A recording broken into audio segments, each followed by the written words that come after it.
ปีพุทธศาสนา2569ว่าเดินเก่าไตลองมาวันละ12 คำเดิน10ลอง11 คำไผ่เมืองปีคิดวันที่20เดือนออกาศปี2525ในปางสร้างดือกำตราอนัตตาวิปัสสนาภาวนาหานิยตธรรมอนัตตาปกรรมผล15ปีวัดอนัตตาวิปัสสนากรรมฐานน้องเขียวเอื่องวันลมลอยสะทงเวียงตาขี้เล็กเมืองไตปอดอกฟงแล้วในก่อฮอดถึงมาวันอันเฮาได้มาเปิดปังตารางในวันที่20ต่อถึงวันที่30ในข่าวต่าง11วันในก่ออันในก่อเฮาสิได้มาซับแรงลายไว้วางใส่ในสังได้จ้างคือกรรมอนัตตาวิปัสสนาภาวนากว่าตั้งนาย้อนเป็นนั้นไหนอันเท่าไรมาเปิดจ้างคือกรรมตราในก็ฮอดถึงมา15 ปองเย้าในแหละนั้นย่อกี่เขาผู้เตียนยามเข้ามาในก็มีเตียนไปยามมาเจอในก็ตึกมีอยู่ในแหละเพราะเบอร์นั้นในคือเฮาว่าเจ้าสังขายาหันในสังย่อกี่ยิ่งใจเขานั้นในสังเตียนกันอันเท่าห้าเป็นก้นพุทธศาสนาปึงอิงเหลือเสียยตนาแก้วเมีย3 ปึง3 ป้านวันนั้นอันเท่าปึงอิงเกลีเหลือเสียพระตราสังขายตนานั่นในก็คือเฮาปอเป็นที่ปึงอิงเฮาเต้ก็เบอร์อันเท่าปึงอิงเหลือเสียพระรานวันนั้นก็เบอร์พระรานั่นมันเจ้าหมอสั่งหมอสอนนั่นคือเฮาปอติป่นทุกขายถึงสุขาดิกัดเห็นนั่นย้อนเบอร์นั้นแหละเฮาก็เลยไว้ไรสาเฮาก็ขึ้นชื่อว่าเป็นก้นพุทธศาสนาอันแท้หรือเสนั้นในก็เบอร์ทำคำสั่งสอนของพุทธคำลาเปลี่ยนเสาเฮาในข่าวตังที่มันเจ้ายังตึงมีอาศักสายใจอยู่เมื่อนั่งเมื่อมันเจ้าเลยเป็นสัพพัญญูตัญญาเมื่ออายุ35ขึ้นมาเป็นสมมาสัมพุทธะห้องชื่อว่าเจ้าโคตมะเฮาในก็เบอร์มันเจ้าเลยสร้างเทียมบารมีมาผู้หันถึงธรรมตรานั่นผู้หันถึงธรรมตราวันนั้นผู้หันถึงอนัตตาก็เบอร์นั้นไหนพระเป็นเจ้ากูสูนั่นก็เบอร์ผู้หันถึงอนัตตาเลยสันติฮอดถึงดีเป็นพระราย้อนเบอร์นั้นน่ะธรรมตราตั้งโมตั้งเสียงนั่นบอกว่าเป็นอนัตตาก็เบอร์นั้นเท่าห้าเลยมาถอมมายินลองอนัตตาวาตาสนใจว่ามันเป็นของก็ไหลก้อนหนึ่งก็เบอร์เป็นโอ้จ่าอมวยของพระกุสุเตียนในกับผู้หันเฉพาะอนัตตาไม่เย่าเนี่ยแหละเขาจะมีในไวสาหยุ่มย้ำเกอดีตราเนี่ยก็ในสามมาเนี่ยเขาหยุ่มย้ำเกอดีสังขารนั่นในก็เปิดสังขารเนี่ยมันแจกเพียงว่ามีอยู่2 สังขารสมุติสังขารเลยปรมาสังขารนะพระท่องว่าสมุติและอริยสังขารก็เพื่อทางหนาสังขารอันปีไรเฮียนเอาผู้เอาลองปริยัติในขอสั่งคำสอนของพุทธคำพลาเป็นเจ้าเฮาเอาตัง45 ว่าลุ่มๆในเอาตังแต่อภิธรรมะ42,000 เหงสู้จันดา21,000 เหงวินัยะ21,000 เหงในทำดังโมตังเสียงในมีอยู่84,000 เหงคืออันเมืองเขาเจ้าคือทำเฮียนอยู่ในเมืองมารในสังในเมืองใต้ในสังในเมืองกุติติอันที่เป็นพุทธศาสนาอันที่เป็นเกิงเถรวาทาโดยเช่นนั้นก็มหายานนั่นอันในก็เปิดสั่งขาเขาเจ้านั่นหมอจี้หมอสั่งหมอเฮียนเอาตั้งหูตั้งหมอคอสั่งคำสอนของพุทธคำลาเป็นเจ้าเฮาแหละเลยเอามาสั่งมาสอนบรรเฮาอันที่เฮาเป็นเราสังขายาหันเข้ามาในศาสนานั่นเลยสังนั้นก็อุปาโสอุปาสิกะย่อกี่ยิ่งใจเขาอุปาโสอุปาสิกาวันนั้นเป็นพวนหยุ่มย้ำเกอหลีพระตราสังขายตนาแก้วเมีย3 ปึง3 ป้าอันเมียเลเสพระตราสังขารนี่มันมีอันนั้นมันจะการว่าห้องว่าเป็นอุปาสกอุปาสิกาอุปาสกนั่นก็เป็นผู้ชายนั่นนะอุปาสิกานั่นก็เป็นผู้หญิงนั่นนะตาดีจอยแถมแห่งศาสนาพุทธคำพระเป็นเจ้าเฮาแต่ด้วยการบางเสื้อบางรองบางเปิงในบุญเจ้ามันเฮ็ดไรเชิงเฮาว่าการนั้นเฮาอุปด้านนี้กันแต่สังอันนี้ดันสร้างตาดีอยู่ดีเศร้าตาดีอันใจอันสวยลองวิยาเวจ้าลองกว่าลองไปลองกินลองวานนั่นก็เปิดดิเลยปึงอิงเนอเส แต่กาเขาอุปสมอุปสิกานั่นก็จะดีว่าในศาสนาพุทธคำพลาเป็นเจ้าเขานังเรียนมันตีเฮืองเปิ้งใสกว่านั่นในก็เปิ้งอินเหลือเสียอุปสมอุปสิกานั่นในก็มันจังเฮืองเปิ้งใสเลยอย่างเก่าว่ะเพราะวันนั้นการนั้นเฮืองเปิ้งใสอันวันนั้นคือเฮืองเปิ้งใสในหมากหัวใจเขาใจว่าเฮืองเปิ้งใสในรูปธรรมใจนั่นเก่าก็วันนั้นอันเขาเป็นอุปสมอุปสิกาเต้นั่นคือเขามีดองตังคือหลีพระราตราสังขายตนาแก้วเมียสามเปิงสามป้าก็เบอร์สังขาเขาเจ้านั่นหมอเฮียนหูเอาลองตั้งปิญญาตั้งหูตั้งหมอในศาสนาพุทธคัมภราเป็นเจ้าเฮาในเอามาสั่งมาสอนปันเฮาฮาอันเฮาเป็นคนเฮ็ดคนหากูเจอกูสามแสนเปิงเอาอะไรมาหลู่มาต้านซะในก็นังเลยบนติ่มซุ่มหลอกซุ่มหลายนังเลยมันดีเป็นกู้โสพอเฮ็ดเมียวในเป็นอากู้โสพอเฮ็ดเมียวในมันเป็นอาเปียตั้งคิดพอเห็นเมียวในมันหลีเนี่ยหมอเอาคอสั่งกำสอนทองบุญคำพลาเป็นสาวเฮามาจี้สั่งสอนไปอันในส่วนนี้กึ่งกันว่าอันเฮาไรไวไรสาวะสังขาอันเห็นหัวลองเป็นห้องธรรมกติกาเลสังกัมมาถาจาริยาเลสังมหากัมมาถาจาริยาเลสังอากามหากัมมาถาจาริยาเลสังอันเจ้าเขาไรปล่อยไรสังนั้นที่ไรเอาคอสั่งกำสอนของบุญคำพลาเป็นสาวเฮามาบอกกล่าวบรรเทานั่นคือเลยเฮาปอตีเฮ็ดลองตั้งดีเฮ็ดถึงปอถูกปอหมานปอเมียนนั่นน่ะนั่นคือเลยเฮาเฮ็ดแล้วเฮาตีฮู้เฮาก็เฮ็ดว่าอันไรปอเฮาเฮ็ดเลยเฮาหมู่ฮู้นี่เฮาเฮ็ดก็ผิดถูกที่ว่าให้การสังเขายามมาพอเฮาว่าให้การตั้งดีอยู่เพิ่นว่าเป็นการตั้งดีลาดีเฮ็ดกะกูเจอกูลองก็บ่ได้นั่นเก่าอ่ะเฮาก็โดมีญาณมีย้ายได้เฮ็ดซ้อมนั่นเก่าว่าก็เบิ่นนั้นน่ะสังขารอันนั้นก็ดีอยู่ดีไว้ดีซาอยู่นั่นเก่าว่าก็แน่สังขารปฏิวัติในห้องว่าปริยัติปฏิปฏินั่นปุณตาเหตุการวิปัสสนาการวิปัสสนานะเฮาหาเลยมาอ่อนกันเฮ็ดอยู่ของยามมื้อเร็วนี่อันนี้มันเป็นการศาสนาการพุทธศาสนาอันเต้ๆบ่เบอเยี่ยงางของพุทธะพระเป็นซาเฮาแน่อันเฮาขึ้นชื่อว่าเป็นคนพุทธศาสนาแน่ก็เบอใครฮอดจอดถึงที่นิพพานที่เพิ่งเดียวกันเป้าหมายสูงสุดของเฮานี่เป็นนิพพานเป้าหมายสูงสุดของเฮาเนี่ยนั่นคือเลยเฮาพอดีปีกอเปสิถึงมีไรพอดีเปิดประตูนิพพานเนี่ยอันนี้เป็นเป้าหมายสูงสุดอันเฮาเป็นคนพุทธศาสนาอันเฮาไหลมาไว้มาสาเลสังอันเฮาไหลอ่อนหรืออ่อนตันอันเฮาไหลสุดดองมุงมองไว้ในเลสังเลยมากตะลาโผตะลานิพพานตะลาเมียเสกัมอันว่ามาหอดเดียวเฮาย้อนเอาในเตก็มันใจว่าเมียวดิปันกันไรหนังเก่าอันเฮาสุดดองมุงมองย้อนไว้หลาย10หลาย20ปีที่ผ่านมานั่นในวันเหมือนในมันมาหอเดียวอ่ะมันมีเสียนตาสายกลางอ่ะใจวันนี้ป่านนั้นวันนั้นมันติดตกมาเหมือนหนังกลางเท้าผมใจอันเฮามีธรรมะมีสวยดีเฮาเลยบอกเลยจนได้จงจันกันมาอันก้นเก่าดียามพึกจ้างคือกรรมมาเนี่ยก็ตัวเจ้าเก่าก็เลยมาจิ้มตัวยาวอ่ะอายศาสตร์ตะล่าในเป็นซื่อมันเผ็ดมันขมมันหวานก็ดีเลยหู้ห้างไผ่ห้างมันพอมาทัดตัวในตัวในใส่เฮาเนี่ยลองล้อผ้าใครเป็นใครมีก็เบาลงเก๋ลงลองต่อซาเดียนเฮาขี้ใส่ลำใจกำในก็เก๋ลงลองมอห้ามันหน้าติ๊กที่อันเฮาหมู่ฮู้ก็เฮาก็ฮู้มาหน้าเตียนเฮายามแผนสูงนั่นในก็เฮาก็เตรียมมาก็เบิ่นนั้นพอเฮามาทัดตัวในตัวในใส่เฮาในอันไรก็มันยอมกว่าก็เปิ้นมันหันอันโซแหละเฮาก็บอกกล่าวนี้กันอันเปิ้นไปฮู้ไปหันบางเจ้าบางก็บางป้าเนี่ยก็เจ้ากี่เฮาเขาเลยสังเจ้าสังขาเฮาเขาเลยสังนี่ก็เลยได้ยินได้ถ่อมได้หลู่ได้ต้านมาด้วยกรรมไหลมาเฮ็ดด้วยเตอนั่นน่ะเนาะอยู่หลายเลยเฮาหลวมบ่เฮ็ดซ้อมนั่นน่ะอันเฮา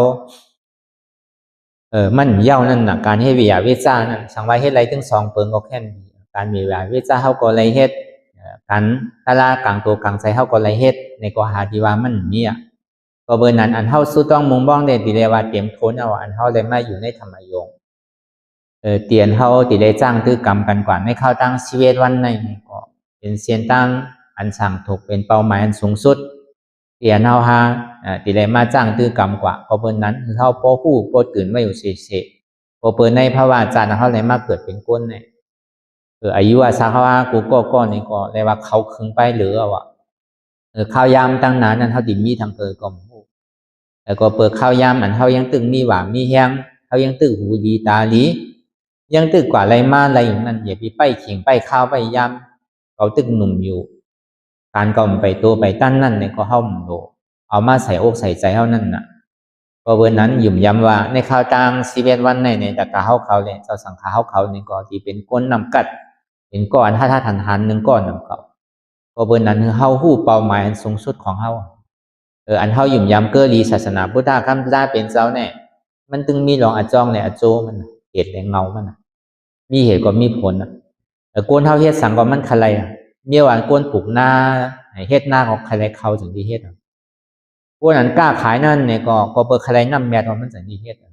พวกนั้นออกข้าวตั้งนั่นเนี่ยก็เปิดใครถึงเนี่ยมันถึงมีสืบยามกว่าพวกเฮากูก็เนี่ยมาเฮ็ดในการลอกการในสังการลอกกุตลานั่นในสังมันหนูมีเป้าหมายหนูฮู้เส้นตั้งบางปอเฮาเฮ็ดอยู่ฮู้ซ้ำเฮ็ดอยู่ดีๆก็ผิดอยู่ดีๆกว่าอันเฮาฮู้นั่นเฮาหลเฮ็ดว่าอันเฮาเฮ็ดในเฮาหลฮู้อันฮู้ซ้ำเฮ็ดอยู่อันเฮ็ดอยู่ซ้ำฮู้ก็มันผิดอยู่ดีๆนั่นน่ะเหตุการณ์สังก็ก็เบอร์นั้นในอันเฮาไหลอ่อนกันมาจ้างตื้อกำตาราง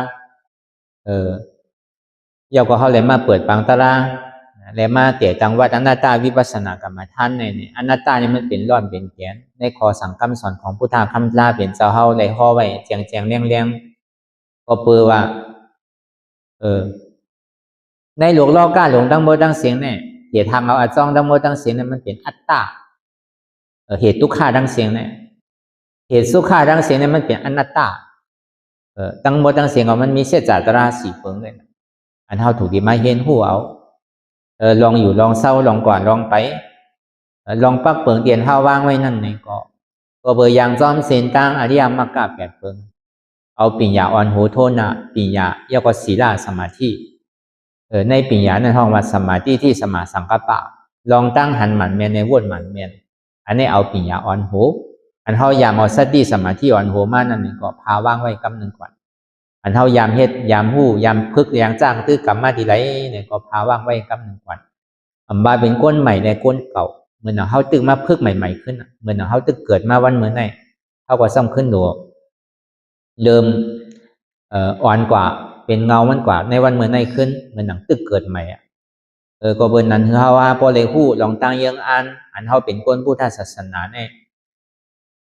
ยังมันสำเป็นสังหลายเนี่ยกวนเฮาเกิดมาเนี่ยมันโหลยังสูงไว้ใจว่าโดยเป็นหังเกิดมาเพราะว่าจานนาได้ก็เป็นก้นก็ขึ้นก็เดียวเขาเกิดเป็นก้นจานในก็จานที่มากเขาที่ได้ขึ้นเป็นก้นขึ้นไว้กว่าเขาก็เลยเฮ็ดได้สร้างเลยอยู่เลยต้านไว้นำเนาะเกิดมาก็มันทุกข์ค่ากะเกิดเป็นก้นก็ป้อยอย่าดีกว่าขนาดนี้มันก็มองซื้อต้องมาเก่าที่เลยเกิดเป็นผีอยู่เยอะเนี่ยเป็นคุณผีนั่งผีอยู่เยอะเป็นคุณผีนั่งผีก็ป้อเช่นนั้นเนี่ยก็ดีเป็นช้างอยู่เยอะเนี่ยก็อย่าไปป้อขนาดนั้นอันเท่าไรมาทบยาศาสนาพุทธคำตราเป็นเจ้าเฮาเนี่ยเหมือนหนังเฮามาตกอยู่ในรอยวิปุงละเป็นรอยแก้วรอยเสียงว่ะอย่าไปเก็บมาหินปอกนั่นนะเฮาหลเอาแก้วเสียงนั่นน่ะหลเอาแก้วเอาเสียงปอกนั่นน่ะสิที่เฮามาอยู่ในรอยเสียงเอาก็อย่าไปเอามาหินปอกว่ะก็เบอร์นั้นเนี่ยเปิงหลวงมันเต้เนี่ยก่อนเฮาเฮ็ดการตลาดนั้นเฮ็ดถึงมันวันไหนสิปอกเลย2 ชั่วโมงเนี่ยเฮ็ดถึงมันอันเฮายำพื้น4-5ปอกก็พึกค่อยๆพื้นด้วย2ปอก3ปอก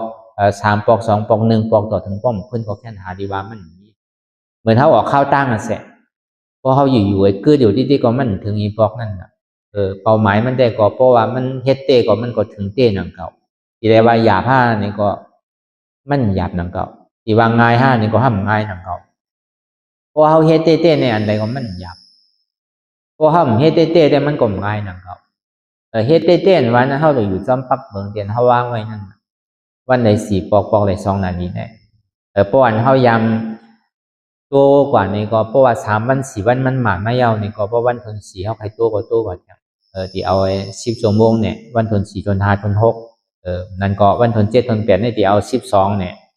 วันที่9 10 11เนี่ยที่เอาไว้14 ชั่วโมงเนี่ยอันนี้ก็เฮาค่อยๆโตขึ้นเอาเพราะเป็นสิ่งนั้นเนี่ยตึงทบมันๆตารางเนี่ยในปังเนี่ยก็ทบกันเดียวก้อยกลายเป็นคือก็ยาวอย่าแม่ก็อย่าพี่เฮาซุ่มนั่นน่ะอันแม่อย่าพี่คือซุ่มนั่นวันใด4ปอกนั่นอย่าพี่เฮากาดอยู่ละอันเฮาไก่ลูกไก่เยียว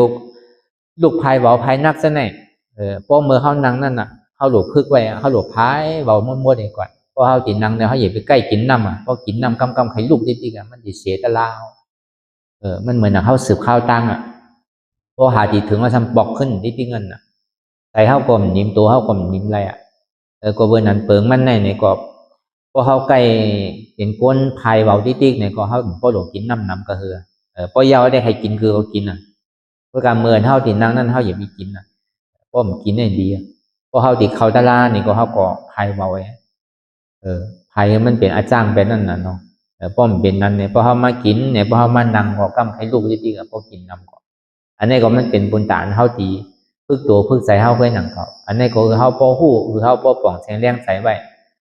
ก็เบอในการตลาในพระเป็นเจ้ากุศลเนี่ยก็เบอยังอ่านใครไว้เนี่ยสัตวะทั้งหมดทั้งเสียงเนี่ยออกป้วนม่วนร้อนในขอกตายขอกเกิดแล้วก็เบออีรูเนอไปเป็นเนี่ยสัตวะเนี่ยของว่า7 ปีว่ะ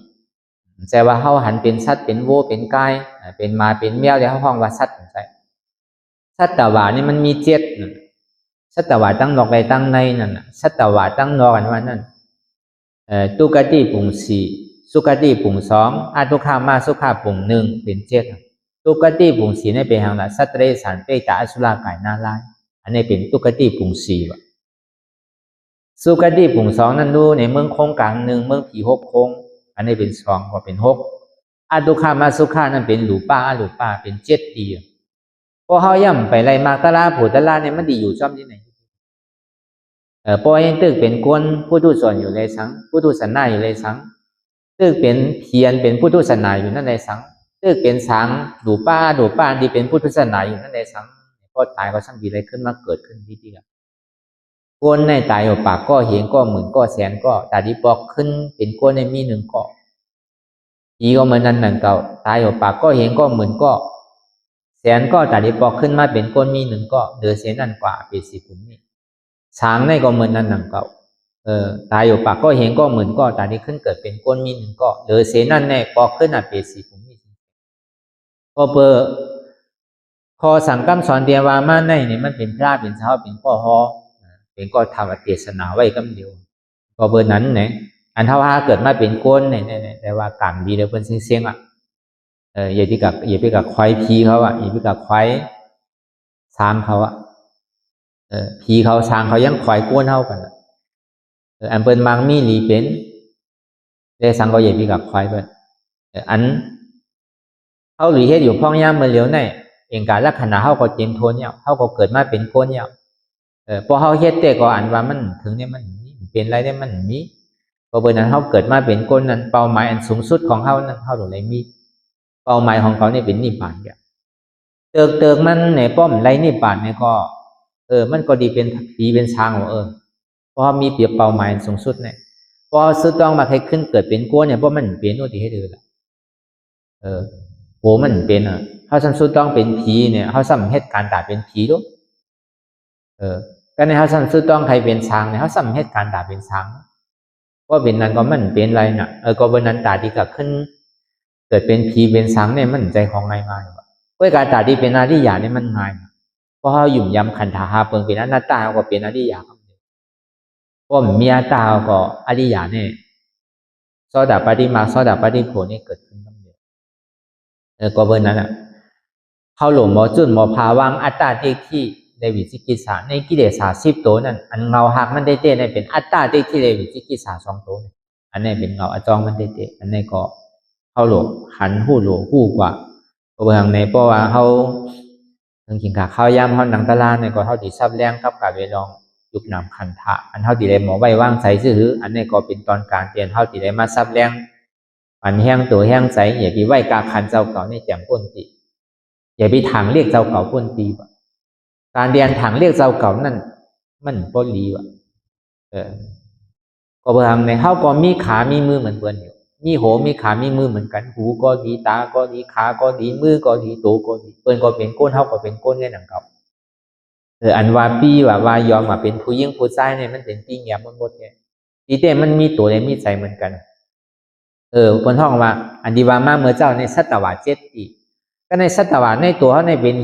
ในมีธาตุดินน้ำลมไฟว่ะธาตุหินธาตุน้ำธาตุไฟธาตุลมธาตุ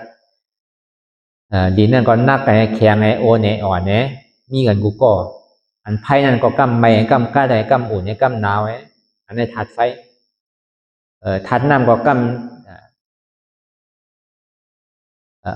เป็นดูกำเกิดรับกำจับยายเนี่ยเป็นทัดนำทัดรวมนะครับเป็นเจ็บแกนต้องตอนนี้สั้นอันนี้มีกันบุกก็อันนี้นำนมไผ่เนี่ยเอามาทัดสีเบิ้งมีตุข่าเหมือนกันมีสุข่าเหมือนกันมีโขและมีไฮเหมือนกันอันนี้ประมาณ2เนี่ยเป็น6แล้วก็มีใจหักโตโกตายเหมือนกันเป็น7โตโกนเท่าก็มี7อันเป็นหมาเป็นแมวเป็นวัวเป็นไก่ก็มี7เหมือนกันด้วยกันอันเป็นวัวเป็นไก่เป็นหมาเป็นแมวเนี่ยเขามีปิญญาโกนเขาเนี่ยมันมีปิญญานั่นเพราะเขามันมีปิญญาผู้อันเฉพาะคันธาหาเปิงเนี่ยเป็นอนัตตาผู้ว่าตัวเนี่ยใจก็เป็นอนัตตาเนี่ยก็มันก็เปิงกันสัตวะทั้งหมดทั้งสิ่งก็เบอร์นั้นนะสัตวะวันเนี่ยพอเขายินเป็นวาเนี่ยเขาสัมติใจแล้วมันใจ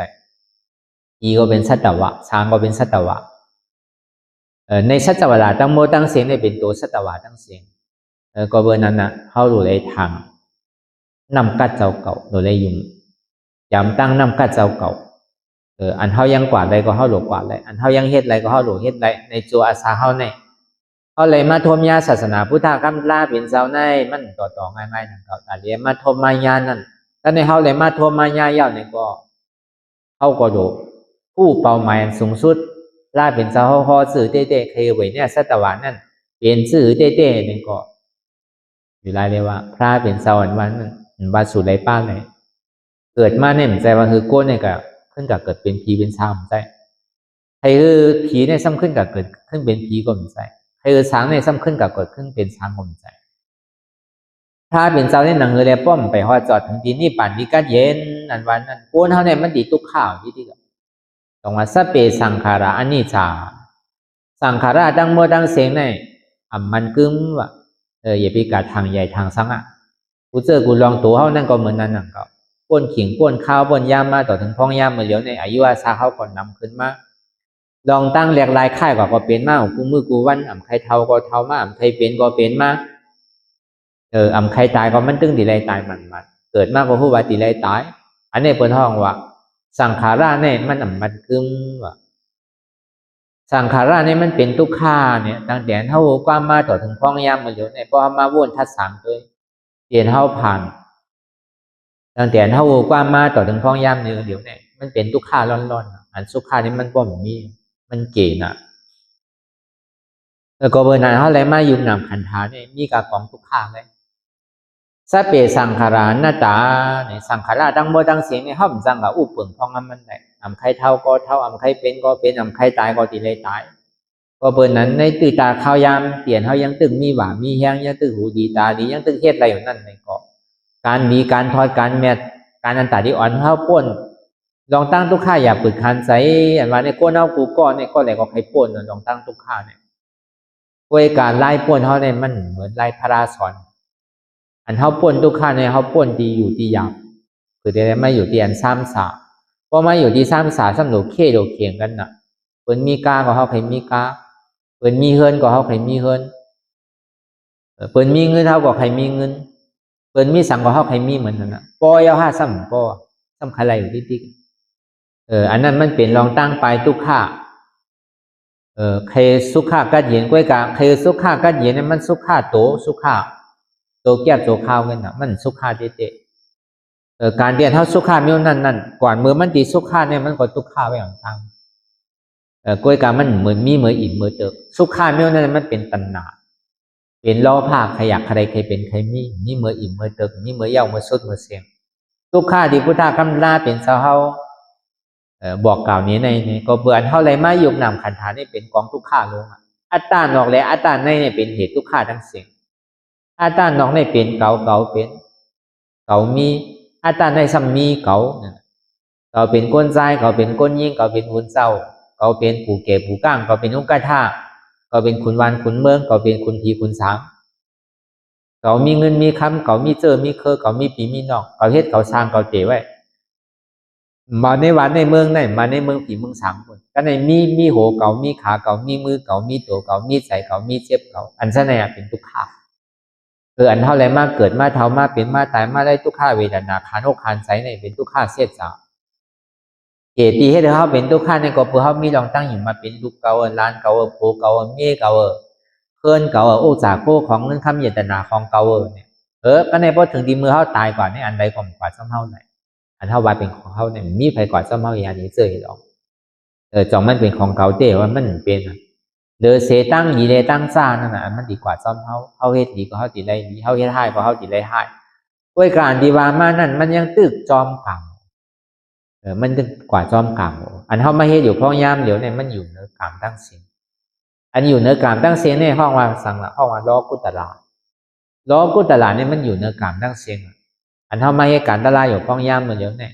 นางฮือแล้วเฮาติ่มได้ทบกรรมทั้งนั้นเฮาได้อยู่เหนือมันเดี๋ยวเช่นนั้นเนี่ยเพราะว่ายังเฮ็ดให้เฮ็ดเมือกเฮ็ดดีอยู่ก็มันยังตึกจอมกรรมเนี่ยมันมี3กรรมกรรมขาวกรรมล้ำกรรมใสกรรมล้ำนั่นเพราะเฮ็ดลองตั้งตุจะเลิกการเมื่อการทำดีนั่นจองว่าเพราะเฮาอยู่เฮือนเนี่ยมันเวหยับนะตายที่เฮ็ดการลีการทอดการแม่เนี่ยมันเวหยับนะใส่วัวนำดี3เปิงตั้งลาดำดี4เปิงการเฮ็ดดำดี3เปิงเนี่ยตามมันติเวเนี่ยมันเวหยับการว่วนนำดี3เปิงเนี่ยเป็นสังมีใส่ล้อผ้าอะไรของเปิ้นของโจเจ้าเก่าใครปัน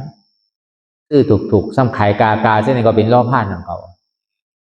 ล้อผ้าต่อทราบว่ามันไรเหมือนนกเหมือนใส่มากเป็นใส่ดำใส่กำพอหันเปิ้นบางมีดีเปลี่ยนหรือเฮาในเฮามันด่าโลกใครเปิ้นดูเปิ้นซุ่มใครเปิ้นตายนี่ก็เป็นต่อทราบเต็กที่ยุ่มพอเฮ็ดดีได้ดีมีเฮ็ดให้ได้ให้มีไผฮัดของมันไรแค่เนี่ยอันนี้เปิ้นเฮาว่าเต็กที่ลองตั้งยุ่มพิษมันถึงมีนำเขาบางปอนเฮาเลยมาเฮ็ดการตั้งดี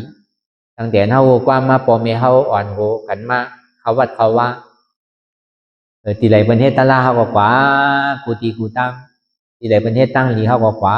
ถึงมาเมื่อวันพ่องยามมันเหลียวในเขาก็เฮ็ดตั้งดีในกรมเดอเสกเขาว่า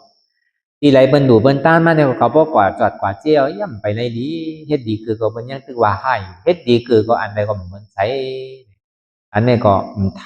ม่วนก็เฮาก็ติใครม่วนมานำก็อันนี้มันก็พอถึงเป็นถึงมากก็ซ้ำใครถามพิษมาเลยเดิงตั้งดีเด่มดีเนี่ยซ้ำมบถามพิษมาพวกเฮาหมังก็ในซ้ำตั้งแต่เฮาความตั้งแต่ฮู้จักมันมาเนี่ยมันเฮ็ดกับกูเจอกูร้องมันยังตึกไรดีอยู่อันนี้ก็เฮาก็ดีทางพอเปิดลองตั้งดีอันเฮาไรเฮ็ดไว้นั่นพอเปิดมันไปส่งผลอาโจเตอในจัดเนี่ยก็เป็นไรพอเปิดจัดตั้งหลังนั้นเฮาไรเฮ็ดลองตั้งเบิกลองตั้งดีไว้นั่นแหละอาโจเพราะนั้นนำดีนั้นมันก็ส่งก็เป็นไรพอเบอร์นั้นจองว่าการตั้งดีเนี่ยอย่าไปโกอย่าไปก้านอย่าไปข้านอย่าไปลืมอย่าไปอายคือไปป้าซ้อมตัวเอาเสียอันนี้พระเป็นเจ้าก็ห้อไว้การตู้จะเลิกการนำดีงามนำลองว่นก็เย้าลองลาดก็เย้าลองเฮ็ดก็เย้าอันเก่าเปลี่ยนเฮายามว่นยามลาดยามเฮ็ดไว้นั่นอย่าไปเอามาว่นมาลาดมาเฮ็ดการนั้นนำดีย่ำไปยามว่นไปยามลาดไปยามเฮ็ดนั่นก็อย่าไปคัดใจว่นอย่าไปคัดใจลาดอย่าไปคัดใจเฮ็ดนะการดีเตียนเฮายาม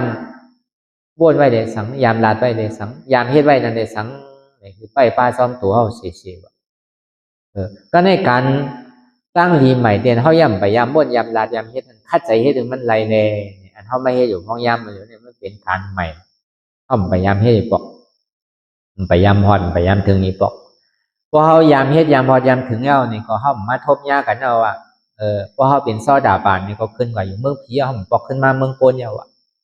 แต่อยู่จอมนางวิสาขาเขาก็อยู่จอมหน้าท่าปิ่นนิกาสัตเทเขาก็อยู่จอมคุณเอาคำปิ่นพิสาราเขาก็อยู่จอม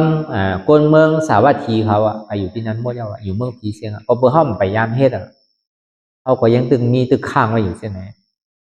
จองว่าการดีอันห้อมไปยามป้นยามลาดนั่นคัดใจเฮ็ดมันไรว่ะแล้วก็เบอร์นั้นการนำดีนั่นเพราะเขาอยู่เพื่อนในตามมันดีเวนี่มันเวียยับนะก็เบอร์เป็นที่นั้นมาเพราะเขาเฮ็ดนำเป็นนำมาเนี่ยเขาทำดีถังเล็ก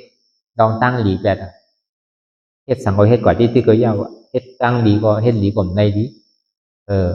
อันเป็นเฮ็ดให้ก็ซ้ำไปได้ให้เตือนเนี่ยเขาก็ดีสร้างถังพิษกว่าเพราะเบอร์นั้นการเรียนเขาอะไรเฮ็ดไว้เนี่ยมันยกหายไรกว่าตั้งไหนมันมีเตะอยู่เขามีลองตั้งยุ่มเช่นนั้นเขาอยากดียอมก้านลองตั้งดีเตียนเขายามเฮ็ดไว้นะลองว่นฉะนั้นลองการร้านนั่นก็เหมือนนั้นนำเขาเพราะเขาอยู่เพื่อนในตามมันตีเวนี่มันเวหยาบนะลองตั้งร้านดี4เปิ้งเนี่ยลาดกำแปดกำแหลในสัง เนี่ยเปียดนำก็เปียดเกณฑ์คนเฮาเนี่ยพอเฮ็ดตั้งกล้าตั้งขายเนี่ยเฮ็ดไปมังมีหลีเป็นเนี่ยว่าลองตั้งหลัดอันเปียดอันเหรียญนั่นมันพอเฮาเปียดเหรียญมันพอเลยรู้เลยซุ่มนำจังได๋ก็จังเลยสังนั่นก็ลาดกำค้าขายนี่สังลาดกำให้จ้ามในสังเนี่ยเหมือนเฮาลาดต่อลูกเฮาเลยสังลาดต่อได้ก็พอเฮาพอใจมาพอลาดกำแม่นกันมาใครลาดกำจ้ามมาอันนั้นก็ห้ำดีนั่นก็นั่นก็ลาดกำเลนกำล้อมันพอมีน้ำมีโตเส้นไหนก็สี่คอในตาดีเวียนก็เป็นอันหยาบเต้ๆเพราะเฮาอยู่จอมหอจอมเฮือนนั่นแหละก็เบอร์มันเวหยาบนะก็ในการเฮ็ดดำดีในมี3เปิ้งแนวตัวใจเปิ้นตายในสังดักเอาพวกของเปิ้นในสังกดปวกกดเมเปิ้นอยู่นั่นในสังอันนี้ก็ยังใครเวหยาบนั่นก็แล้วก็เบอร์นั้นพอเฮาอยู่เฮือนในการอันตานเฮาตีเฮ็ดตานเฮาตีมีศีลมีธรรมตานเฮาตีเอาศีลเอาธรรมนั้นมันเอาหยาบก็เบอร์นั้นแหละเฮาถึงสิได้มาเข้าปังตะลาในข่าวต่างชีวิตวันนั้นเฮาก็ได้ปันศีลกว่าเฮาก็เอาได้ง่ายน้อมพอได้เอาลองตั้งสุขสักกะหือเอาตัวใจเปิ้นตายตั้งแต่หมด6โมงเมี่ยงต่อถึงตัวจ้างได้สังเนี่ยลักเอาโคของเปิ้นได้สังกดโผกดเมเปิ้นได้สังจังได๋อัปยมาจาริยาเฮามีผัวมีเมียน่ะมันอย่างโยกีเฮามานั่งมันเหลือเนี่ยมันเป็นยุคนามขันธะผู้หญิงมีผู้ชายมีอันเฮาว่าอัปยมาจาริยามูสาวาตาเฮาว่ากำจืมใส่กำยิ้มงามที่เฮาติ่มลาดสุราไม่ได้มาจาประมากินเหล้าเมายาก็เฮาเฮ็ดวิการะโภชนาเพราะเฮาเอาศีล8แล้วเนี่ยก็เฮากินเขาใบลานเนี่ยอันเกี่ยวอันสังดีเฮ็ดให้เฮาจังเกี่ยวจังสังบ่ไหว้วันกลับมาเฮากินจังได๋มาลากันท่าวิเลลองอันความลองสันเฮ็ดทางแต่งตัวจังได๋ก็เฮาเฮ็ดจังได๋ได้ศีลข้อ8นั่นในสังเนี่ยก็อันที่มันนางที่มันสูงเด้อเสเจ้าสั่งเจ้าจ้างเขาจังได๋ก็เฮาก็เฮ็ดอันนี้ก็มันเป็นวินัยเนี่ยเตียนเฮาหรือไรกำไว้เพราะเฮาอยู่มาเข้าปังตะลาเพราะเฮาอยู่จำปักเปิงนั่นศีลเนี่ยมันอย่างที่มีแล้วก็เบอร์ทางน่ะศีลเนี่ยมันดีให้เฮาโตใส่ใจใส่สมาธิเนี่ยมันดีให้เฮาโตนิ่มใจนิ่มวิปัสสนาเนี่ยมันจังให้เธอญาณปัญญาเฮาเกิดแล้วก็เบอร์นั้นเนี่ยเฮาสันติอ่อนกันมาพึกจ้างคือกำตะลาในข่าวต่างชีวิตวันไหนเป็นนึงก็ยาวเฮามีลูกมีลางเฮามีผัวมีเมียเฮามีหวานมีเมืองเฮามีเจอมีเคอเขาเป็นลูกพระราเป็นเจ้าเสียงเอายุคนามขันธาห้าเปิ้งในเขายกดูเป็นพระราตราสังขารเสียงเอาใจของเขาอย่างนี้เจยร้องเอาในข่าวดังเดียนเขาดีเหตุการณ์จ้างดึกกำตะลากว่าในข่าวดังเสียวันในเป็นหือมากก็เย่าหยาบใครเคยเป็นหือก็ปล่อยมันไว้กำหนึ่งก่อนอันในปองว่าเขาจุนพาว่างไว้ตั้งดอกกำหนึ่งก่อนตานเขาดีฮัดพึกจุนพาว่างตั้งดอกนั่นในก็เบอร์ตั้งดอกในมันเป็นอัตตานอกไอหยงมันก่อนน้ำได้วนมันก่อนน้ำก็เปิ้นนั้นเนี่ยเฮามานั่งทัดกันในข้าวตั้งว่าได้สีปอกนั่นนี่ก็มันกำนำในเฮาอยู่ตั้งดอกเนี่ยมันก็วนลองเปิ้นไปนำลองเฮามันบ่วนแต่ในบ่มาให้การดารานั่นพอเฮาเยื่นในโอดได้อ้อมพื้นนึงเนี่ยมันสิหันเก่าเปิ้นเนี่ยมันหันลองตั้งหยาบตั้งผืดตั้งแม่เฮาไม่ใส่ดองก็ในก้นนาก็มันสิค่อยๆหายก็เบอร์นั้นเนี่ยป้อมสั่งถูกมาในข่าวต่างชีวิตวันนั้นมักตะลาโผตะลาตีเกิดว่ามันสั่งเกิดแล้วนะครับมันมีเตียนเท่าหมอไว้วางใส่แกตะลาเพราะมันใครเกิดแน่นางข้ามเพราะมันเกิดกำเดียวบางบอกในนางบอก15 มินิก็หัดกำเดียวบางบอก5 มินิที่ไหนเงี้ยอันมันดีเกิดขึ้นเป็นไรเส้นนั้นเพราะมันมีอาตาทั้งดอกไม้ยากเก่าเนี่ยมันเกิดไว้อันดีมันเกิดไว้ใจมันนิ่มไว้ใจมันเศร้าไว้ในก็เปิดอาตามันมายาอาตาทั้งดอกวนลองก้อนในวนลองก้อนหนาวนลองปอลองแม่ลองปีลองนอกลองวันลองเมืองลองผัวลองเมลองลูกลองหลานใช่ไหมมันกว่าทั้งนั้นไปนำก็เบิ้ลนั่นเพราะว่ามันตัวเพราะมันเจ็บก้นขึ้นมาเพราะมันหันเก่าเอานี่ก็เบิ้ลเนี่ยมันหายไปก็เบิ้ลนั่นแหละอันเท่าคือมาหาอยู่พ้องย่ำเดียวเนี่ยหาอนัตตาคือมันโป้หูหันป่องแจงแรงแสงอนัตตาก็เบิ้ลอนัตตานี่มันเป็นเหตุทางเอาจองสุขาทั้งเสียงมันเป็นมรรคเชษจะเป็นตาดีเครื่องมือตาดีตัดแต่กิเลสหาลงก็วันนั้นเท่าไรมากเขาในธรรมะยงในก็คือเขาปล่อยภาว่างลองตั้งใจติดใจจับใจเปลี่ยนเปลี่ยนอันเท่าไรติดจับกลับมาถึงเย้าเนี่ยก็เขาก็ภาว่างไว้กำหนึ่งให้เขาตั้งชีวิตวันเนี่ยเขามีสังเมือเดียวเนี่ยเขาเป็นลูกพระรากันมั่วเดียวถึงกินขาข้าวยำลูกกว่าเขาหลุดเลยลูกถึงกินขาข้าวยำนอนกว่าเขาหลุดนอนเขาอย่าไปอุกกันนั่น เพราะว่าเก่าโมงมายาวเนี่ยก็อย่าไปอุบอย่าไปมองอย่าไปลาดกำกันอ่ะเพราะเก่าโมงมาเขาก็ดิปิกไพ่ไว้ก็โหลดรับโหลดเรือโหลดพักผ่อนมีเดียพอ3 โมงควายมาเนี่ยเขาก็โหลดต่อยหิงไอ้โหลดตื่นแล้วโหลดให้การเท่านั้นถึงขิงเมินนอนก็เขาโหลดนอนเขาเหมือนใครนอนก็เป็นหิมพ่อเขาเป็นใครนอนเขาโหลดพอหมอก9 โมงมาเนี่ยก็เขาก็โหลดเจ็ดเย็นอ่ะเขาอย่าไปอุบอย่าไปโอ้อย่าไปมองกันอ่ะเขาโหลดเลยเฮ็ดสื่อก็ยาวการนั่งตลาดเนี่ยก็คือคู่ขิงคู่ข้าวย้ำขิงนอนก็โหลดนอนขิงลูกก็โหลดลูกขิงนั่งก็โหลดนั่งขิงกินก็โหลดกินขิงดื้อก็โหลดดื้ออันนี้พอเขาอยู่เจ้ามันได้มันไม่ซึ้งการตลาดเขาเนี่ยก็มันตีโตตอนขึ้นแต่พอเขาลาดน้ำอุบน้ำเนี่ยก็อายุมันยากน้ำอ่ะพอเขาอุบน้ำลาดกันน้ำเนี่ยก็พอเขามันหนังตลาดเนี่ยมันมายาวดีมาเกาเขาดีๆกันต่างลาดมันเขาใกล้มึนตาหนาก็มันดีเขากับหันพิษคนดีๆกำกับหันพิษก้อนไหนกำกับหันพิษก้อนนะอันนี้เป็นยังเหนืออันนี้เป็นยังพึ่งอันนี้ยังสั่นกับหันตั้งพิษไว้นั่นแหละก็เบอร์นั้นเนี่ยมันโดหันตั้งพิษเจ้าเก่านำเพราะยังตึกหันตั้งพิษเปิ้นอยู่เนี่ยมันยังไปหันเก่าเถอะยังตึกหันเปิ้นอยู่ดีอันลำลองนี่เขาหลอเอาเก่าออกจองมันเต็มมันเป็นเก่าแล้วก็เอาเก่าออกแล้วก็กระยีนั่นกูเจอกูลองในอันหักหนาหรือเปิ้นนี่เป็นเก่าอันเก่าเนี่ยซ้ำปึงอีเก่าไรแล้วนั่นใครเหมือนโตเหมือนใจเก่าใครเหมือนอกเหมือนใจเขามันมีนะก็เบอร์นั้นอ่ะอันนี้ก็คือเขาป้อหู้ลองตั้งยังอ่านเปลี่ยนเขาเลยมาเขาในปางสร้างตื้อกำตราคือเขาป้อป่องอกป่องใสเลยในเขาตั้ง11 วันเนี่ยตะกาเขาปะโซปะชิกะก็เป็นดุกหักพระเป็นเจ้าเจ้าสังขายาเนาะเขากูเจ้ากูป้ายกี่เขากูก็6 คนคือเลยมีลองตั้งท่าทหารสืบยางตั้งกว่าตั้งแต่วันที่เดือนออกกันในต่อถึงวันที่30ในข่าวตั้ง11 วันลุ่มๆเนี่ยก็เลยก็นั่นก็คือมีลองตั้งคัดใจห้างไผ่ห้างมันอย่าบีหย่อนย่านลองตั้งคัดใจเฮ็ดกว่าซ่อมบานซ่อมแห้งเฮาพวกก็เลยใครต่อชุดตารางกว่านี่ก็เฮ็ดด้วยซ้ำวัน4 วันหมันเพราะมันหมันยาวนี่เคยขึ้นก็ขึ้นพอเป็นสินั้นมาเดินตึ้งหยุ่มยำมาทบปังเดียวตลาดพระราเป็นเจ้าในวันนั้นมันมีเตียนเฮาหมอไว้วางใจแกเหมือนจะเฮาเหตุการณ์ตลาดมายามพ่อมาเสียน่ะเพราะว่ามันจนพาว่างมากกว่ากั้มแกตลาดเขาเฮาหลวไว้ใส่ให้ท่านนั้นอย่าไปหักตัวโกตายป้นเกิดมากกว่าตีได้ตายมันอ่ะป้นเฮากำน้ำเนี่ยมาวนตัวหยีนี้เนี่ยอันเกิดในช่ำกัวป้นในมุงมองให้เกิดอยู่ที่อันตายช่ำดีกัวเนี่ยพอมันเจ็บมาช่ำกัวพอมันเสียบมันไหมมาซ้ำกูเจ็บก็บอกว่ากูตายกูเท่านี้มันกูตายด้วยกระต่ายที่เกิดทั้งเกาเหลือนซีบเหลือนอยู่ในต้องในซ้ำกูเนี่ยเขามาวนทัดสังด้วยดีๆพวกก็อยู่ในต้องข้าวตั้งซีบเหลือนซีเวเหลือนเนี่ยของมันง่ายๆผมจะมันอีกทุกข้าวพวกเกลืออันเท่ามันหนังตะล่างทองยำไปเหลือเนี่ยทองนาลีก็เนี่ยพวกไรอันเท่าอยู่ในต้องข้าวตั้ง8 เดือน9 เดือน10 เดือนนั่นรู้มันอีกคือดับกูอันเกิดเนี่ยอยู่ไรอย่าไปโกตั้งตายเนี่ยมันตั้งแต่ได้ตายมันมานำวันพอวันก็ในเขาไม่ให้การตลาดตายเนี่ยมันดีหรือคนตายก็เป็นผีพอความตายในห้องมาเป็นคุณผีนั่งผีพอความตั้งเมืองปอดอกพงวันเนี่ยเป็นเทวาวุฒเทวรานั่นนะพอคนตายพออาตาตายก็เป็นอาดิยาไอ้ตายก็มันซุ่มกันเหตุการณ์ตลาดได้ตายได้มันมีหนังเขาอาตาให้มันติดตายพอวันนั้นลองตั้งตายเนี่ยก็เลยก็อยู่ที่โกตั้งนาแต่มันถึงดีมีลองตั้งตายมันอันเกิดก็เขาเกิดมาเยอะวะโพท่านเนี่ยพอมาวนท่าสางด้วยดีๆเนี่ยโพท่านเนี่ยผมจมวันเกิดนะแต่พอเห็นวันเกิดมาเต็มปีมาเมื่อไหร่เต็ม1 ปีว่า2 ปีว่า3 ปีว่า10 ปีว่า20 ปีว่า30 ปีว่าช่ำเปี่ยวมวนเซ่ออ๋อในวันเหมือนในเนี่ยเป็นวันเกิดเขารู้ครบเราวันเกิดเขา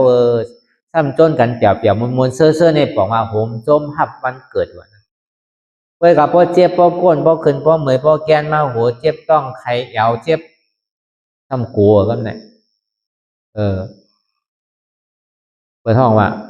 พ่อตั้งเจ็บตั้งใหม่มาในซ้ำกลัวพ่อกลัวเมี่ยวนั่นก็บอกว่ากลัวตายว่ะอันเกิดซ้ำว่ากลัวว่ะพอมาวนทัดสังตัวเสียจัดร้านมันนั่นอันเกิดในดีกูเลยเบิ้ลก็เบยังอยู่ในต้องในก็เช่นจ้าได้ดีห้างแผงมันมันใจเหมือนที่ไหนโน่นในอันในเพราะมันใหม่มาเขาก็เปิดพัดลมปั่นก็ยังไง มันใหม่มาเขายังวีปันก็ไหลเพราะมันค่อยมาเขากับอาบน้ำปันก็ยังไหลพวกขยับมาเขากับหากินก็ยังไหลอันนี้พออยู่ในตอนนี้มันจังเฮ็ดสื่อแล้วนั่นที่จังกับห้องกับสันกับบอกนี้ไพน่ะก็เบอร์นั้นเนี่ยพระเป็นสาวาตั้งแต่ในอย่าดีโกอันดีโกนั้นในตาเท่าที่เกิดทางวะสังวาก็ไหลภายในถอมยินตราวิปัสสนาเย้าเนี่ยก็เป็นไรเนี่ยคัดใจให้ถึงมันไรเหมือนในตึ้งขึ้นตัวคัดใจไว้วะสั่งถูกมากกว่ามึงเลี้ยงมากกว่าไรตลาก็เดี๋ยวก็เป็นไรตั้งใจนี่อย่าดีโกเนี่ยในพระเป็นเจ้าว่าพอไว้นั่นพอไรทมยาตราวิปัสสนาเย้าเป็นเสียนตั้งอันหมันแมนซื้อใจเย้าเนี่ยก็คัดใจให้มันคือมันไรตึ้งขึ้นในคำเดียวอันนี้ก็ภาวะกูก็คือเลยมีลองตั้งคัดใจห้างไผ่ห้างมันกูก็กูก้นอันในกรณีการอันที่เฮาปั่นแห้งตัวแห้งใสในหน้าตาวิปัสสนากรรมฐานในนี่ก็พอเจ้าสังขารยานเอาเขาโยกียิงใจเอาเขาคัดใจห้างไผ่ห้างมันน้องอันสุดต้องมุ่งมองใครใครเป็นอันนี้ก็เฮาก็สิได้เฮ็ดได้สร้างได้ตื้อได้กรรมซ้อมคือบ่ได้เต็มๆทวนๆเหมือนนั่งเดินขึ้นใหม่ชื่อว่าคำนั้นอำห้างอำหาดำกาดำก้าขันไพ่สักกรรมเลยตาเนาะก็สึกกว่านี้เขาจะได้อ่อนกันไว้สายตนาเกี่ยวแม่สามเปิงสามป้าหรือสิ่งนั้นเนี่ยก็เขาจะได้หาเปิงที่พระราตราสังขารหรือสิ่งนั้นมาเนี่ยก็เขาก็จะได้กันต่ออริยะเจ้าเขาผู้เจ้าก่อนที่นางปฏิวัติบุกรรมในเขาพร้อมกันไว้ใส่ตนาสามเจ้าก่อนพุทธังที่พุทธาเสานั้นผู้เสมีเอาขาไว้เขาสังธรรมังที่ธรรมานาดาเสานั้นผู้เสมีเอาขาไว้เขาสังฆังยานิยาแบบเจ้านั้นผู้เสมีเอาขาไว้เขาสังต่อสืบการในเฮาที่ในดูคันธาเปิงวิพลาตราสังขากรอิมาหังอัตตาภาวังพุทธัสสะปาริสาสามิกาดีอันธาหาเบิงปีแงมในดูด้านพุทธาเจ้าเฮาอิมาหังอัตตาภาวังธัมมัสสะปาริสาสามิกาดีอันธาหาเบิงปีแงมในดูด้านธรรมะเจ้าเฮาอิมาหังอัตตาภาวังสังคัสสะปาริสาสามิกาดีอันธาหาเบิงปีแงมในดูด้านอริยสังขารเจ้าเฮาต่อสืบการในเฮาที่ได้พร้อมกันต่ออริยะเจ้าเขากูเจ้าก่อนในอบรมยาวาซ้อม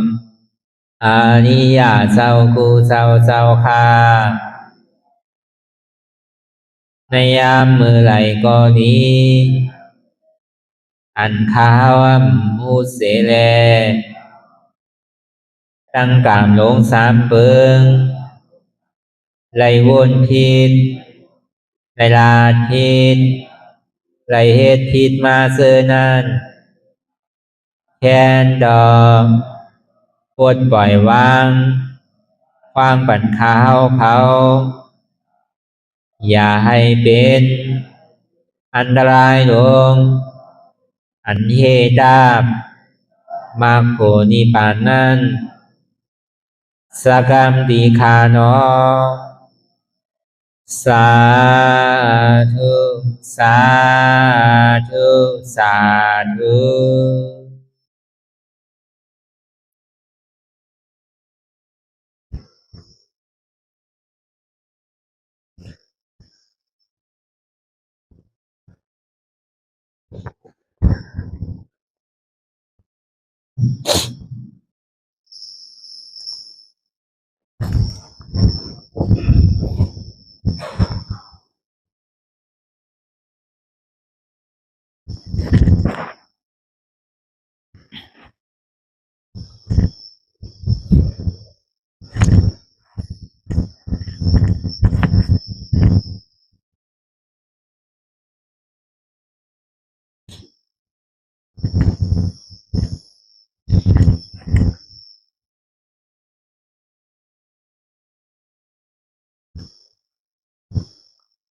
รายการนางอนัตตาวิปัสสนาภาวนาทานยอดธรรมอนัตตาในวันดังสุดในก็ห้านางคาไก่ทางขวาทับด่างขาซ้ายก็แรงนั้นขาซ้ายทับด่างขาขวาในก็แรงมือสองขอนต่างไว้เหนือตาเขาก็ย่าไว้ตัวซื่อเตียงหนักมียันหนักก็ย่าในเขาลาบหูเนอเปิดตัวอย่างปีอยากทำเมื่อเขาใส่ดีเอาอิดจ้างคือกำน้ำรับตาเนอเปิดแต่ยานปีอยากตัวดีมันนอวิญญาณอาจใจเรียนเฮาผู้นั่นอันไหนเสียนอันไหนเสียนมันพุทธออกเกิดขึ้นเป็นมานั่นเองก็เราหมอวางเป็นอนัตตาเลย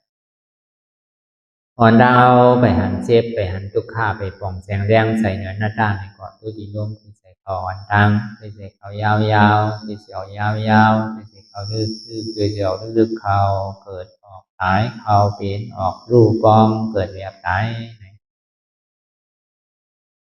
แสดงว่าเขาตัวหลอกหลายๆไงเขามีญาณทั้ง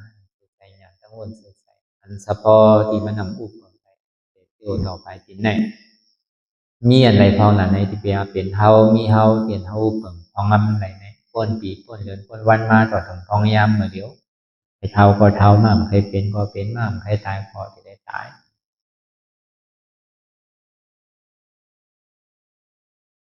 ต้องล้มเทยใส่เขาออกของเขานั้น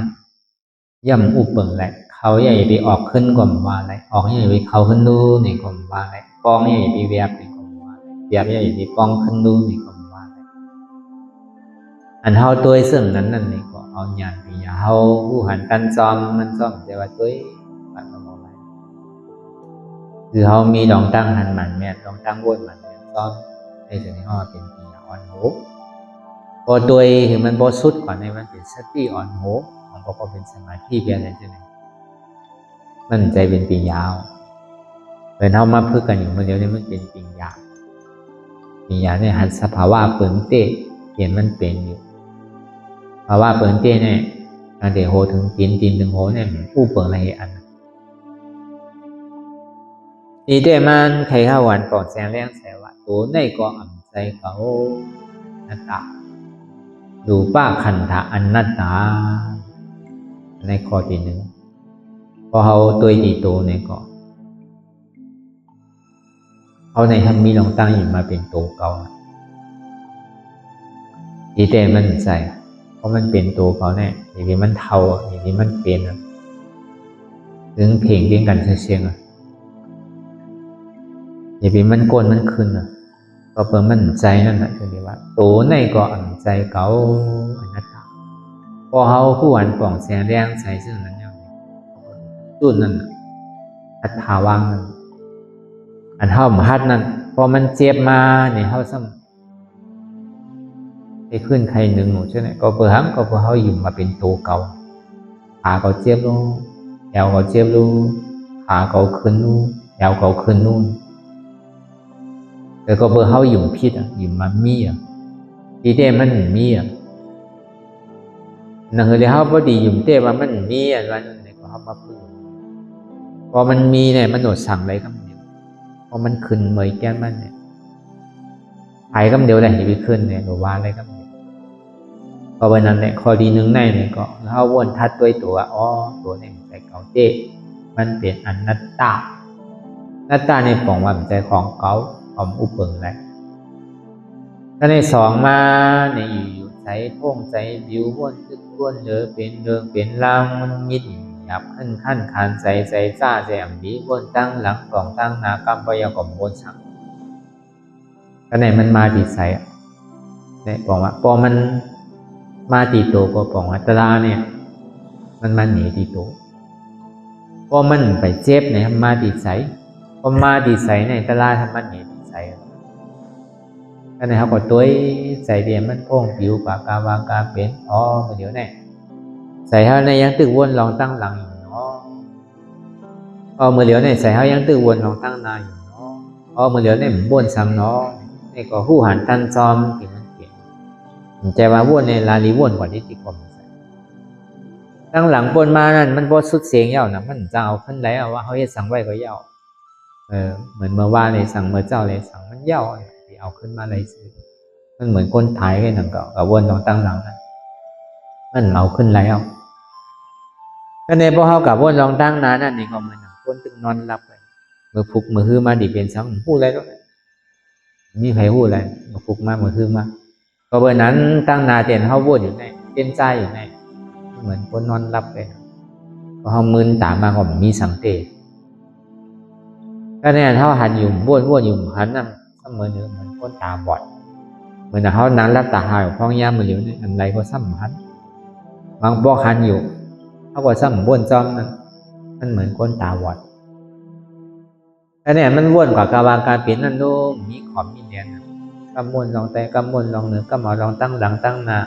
รอเล่สุนสารกันในวนกว่าเจนจ้ากว่ากาวากาเป็นก็เปิดสังในเป็นไหนเนาะก็เปิดว่าใจในก็อ่ำใจเขาปองว่าอันเขาหยุ่มมา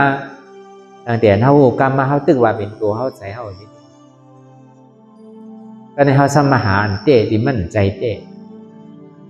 ใจในก่อนใจเต้ด้วยนะเพราะมันเป็นเต้ในเขาโดดสั่งอะไรเหมือนเขาวนใครเป็นนั่นก็เขาทัดสั่งด้วยดีเรียนจาทัดสั่งด้วยดีตั้งดังต้นมาต่อถึงมาเยอะอย่างมันเหมือนใจเขาอย่างนี้เจอหลงมันเหมือนก็เพื่อนนั้นแหละใจในก็มันใจเขาอนัตตาวิญญาณนาขันธาอนัตตาก็ได้สามมาในบางสิ่งบางข้าวบางย่ามในก็เปรียบมุนเซ่อมียุ่งโขบางสิ่งบางข้าวบางย่ามในก็ขี่ใจมองใจอ่ำดีใจหุบใจให้แล้วห้องให้บางสิ่งบางข้าวบางย่ามในก็ดีหนึ่งท่าน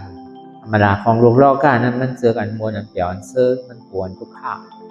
อันนั้นธรรมดาของโลกล้อก้านั้นทุกข้าวมันปลอมมากคือเฮ้ยวิโกมันสู้ข้าวมันปลอมมากคือเฮ้ยอย่างนี้เนี่ยจมเถอะพอเบอร์สังพอเขาเอาหยาดบิญญาเขามาทัดสังด้วยอีกอันวันทุกข้าวเขาเป็นกูวันห้าเขาเป็นกูวงเขาเป็นกูเดินเขาเป็นกูผีเขาเป็นอะไรอย่างเงี้ยอันถ้าว่าสู้ข้าวเขาว่ายุ่งโขนี่เป็นเลยกูวันกูวงกูเดินกูผีเขาเป็นอะไรอย่างเงี้ยมันมาอย่างมันกว่าของวันทุกข้าวมันปลอมมากคือเฮ้ยอย่างนี้โกมันทุกข้ามันปวดมากคือก็อยากอย่างเงี้ยต้มก็เบอร์ว่าทุกข้านั่นเนี่ยก็มันอยู่แหละที่หายบอกว่าทุกข้านั่นเนี่ยก็มันก็อยู่แหละมันก็ที่หายบอกว่าอย่างก็เพราะว่าผู้ลองตั้งเส้นจ่าเจ้าไหนเอาเนี่ยก็เขากลมจิตซุกโคตุกพอเปิดเขาผู้ลองมันเนี่ยเขาซ้ำติดเดี่ยวติดมุนติดเซอร์เขาซ้ำโคทุกข้าแต่จังว่าขอสั่งกำสอนพระเป็นเช้าเนี่ยตอนบนตาถาดิสานขั้นหลกล้อกามันได้ลองซ่อมลุกพวกเขาในซ้ำได้ลองซ่อมลุกออกมาปลายแหละทุกข้าเนี่ยเพื่อกะมันปลายอะไรมันเหมือนเงาเหรียญซ่อมโกนเขาปลายอะไรเนี่ยฮะซ้ำดีเฮ็ดสื่อได้อยู่ซ่อมมันไหนในเปิงลงก็เลยอยู่ซ่อมทุกข้าเลย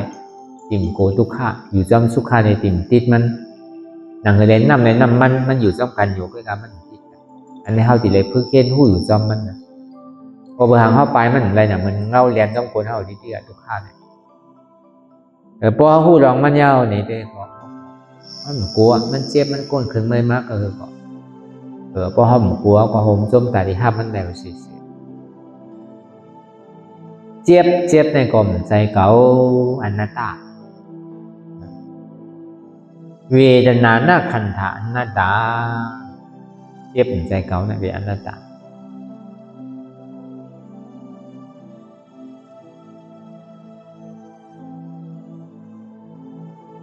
ตอนนั้นมันหมายเมียนซื่อใจเดือเบิ้นดังเสียงนั้นหันอยู่ผู้อยู่ยอมหับวางเป็นอนัตตาหันเจ็บผู้เจ็บหับเจ็บหันทุกข้าผู้ทุกข้าหับทุกข้าวางเหตุเจ็บเหตุทุกข้าเป็นอนัตตาเหตุเจ็บเหตุทุกข้าเป็นสังในเป็นโหเก่าเป็นขาเก่าเป็นมือเก่าเป็นโหเก่าเป็นใจเก่าเป็นเจ็บเก่าเหตุสุขข้าสัมเป็นสังมีโหมีขามมีมือมีโตมีใจมีเจ็บทำมีหันทำใจเขาหู้อันว่ามันใจโหเก่าขาเก่ามือเก่าโตเก่าบ่นว่ามันเป็นอนัตตาอันนั้นมันเป็นเหตุทุกข์ทำมีหันเจ็บแกนต้งตอนนี้สานสันไว้คมใจไหมกระดอนแข็งสู้ตุ่มจับใหญ่จึงอย่าเป็นลูกทำใจหูอันเจ็บแกนต้งตอนนี้สานสันไว้คมใจไหมกระดอนแข็งสู้ตุ่มจับใหญ่จึงอย่าเป็นดูในเป็นอนัตตาอันนี้ก็เขาวนยาวๆขยามเหมือนหึงอย่าไปว่าไว้ปวดอย่าไปว่าเทิงปวดเปลี่ยนเขาหันเขาวนอันถึงพอเพียงกันกว่าวนต่อถึงเจ็บมันพอสุดวนต่อถึงทุกขานั่นพอสุดตั้งต่อถึงอัตตานั่นพอตกพุทขาดกว่าอะไรที่มันพุทธบอกเกิดขึ้นเป็นมานั่นในก็เขาหมอวางเป็นอนัตตาได้